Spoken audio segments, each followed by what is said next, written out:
So Benevolence Farm has entered more into an advocacy world as of late too. We are a Alamance County headquartered nonprofit with a statewide impact because prison is a statewide issue, and we are trying to be more and more at the seat of the table where these decisions are being made that impact people in prison and returning home. So we are really involved with major issues like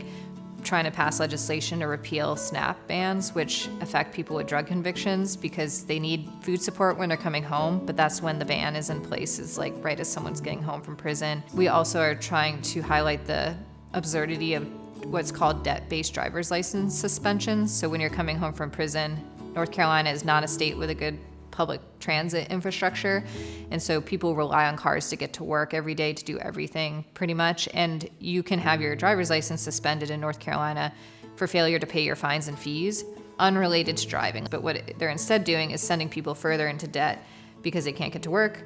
or they have no option and they drive to work with a suspended driver's license, and then that causes them to get more and more involved in the system. What we're trying to do is pivot away from policing our communities and instead trying to find ways to address harm